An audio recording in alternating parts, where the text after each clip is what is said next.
يا أيها الذين آمنوا اتقوا الله حق تقاته ولا تموتن إلا وأنتم مسلمون আল্লাহ বলেন, হে ঈমানদারগণ, আল্লাহকে ভয় করার মতো ভয় করো এবং মুসলমান না হইয়া মৃত্যুবরণ করিও না। রাসূলুল্লাহ সাল্লাল্লাহু আলাইহি ওয়াসাল্লাম হাদিসে পাকের মধ্যে বলেন, লা তাআতা লিমাখলুকিন ফি মাসিয়াতিল খালিক। সৃষ্টির মন জয় করতে গিয়ে স্রষ্টার সাথে নাফরমানি করিও না।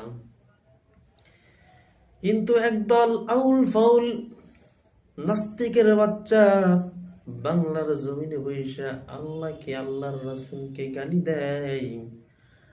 আর মুসলমান দাবি করা একদল নাস্তিকের বাচ্চারা তাদের ফাঁসির কথা না বইলা, বিচারের কথা না বইলা মুক্তির জন্য মিছিল কায়েম করে। আমাদের মতে একদল বক্তা বলেন, বাংলাদেশে নাকি ৯৫% মুসলমান। আমি বলবো ১০০% ভুয়া কথা, ১০০% ভুয়া কথা। কোনদিন বাংলাদেশে ৯৫% মুসলমান নাই।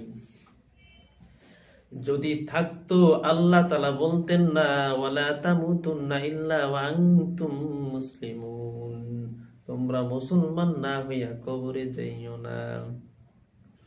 আমরা তো মুসলমান, কিন্তু আল্লাহ এখানে বোঝাচ্ছেন, আল্লাহ তাআলা বলতেছেন মুসলমানের মতো মুসলমান না হইয়া কবরে যাইও না। আরে ৯৫% মুসলমান কেমন মুসলমান? তারা তো নামকে অস্তে মুসলমান। না হয় যারা আল্লাহকে গালি দেয়, যারা রাসূলকে গালি দেয়, তারা তাদের কিভাবে পক্ষ টানে? এই নাস্তিকের বাচ্চারা কোনোদিন মুসলমান হতে পারে না।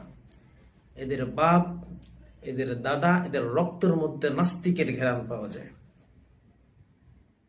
উর্দুতে একটা কথা আছে, বাপ কা বেটা সে ফাইকা করা কুছ না কুছ থোড়া থোড়া।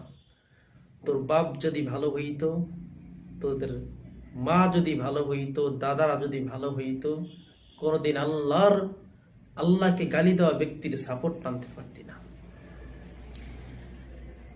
এই জন্য বলবো রে মুসলমান, তোমার মধ্যে যদি আল্লাহর ভালোবাসা, রাসূলের ভালোবাসা থেকে থাকে, আল্লাহকে গালি দিলে যদি তোমার ব্যথা লাগে অন্তরে, রাসূলকে গালি দিলে যদি তোমার ব্যথা লাগে, তুমি হইছো খাঁটি মুসলমান। এক সাহাবী রাসূল সাল্লাল্লাহু আলাইহি ওয়াসাল্লামকে প্রশ্ন করলেন, ইয়া রাসূলুল্লাহ,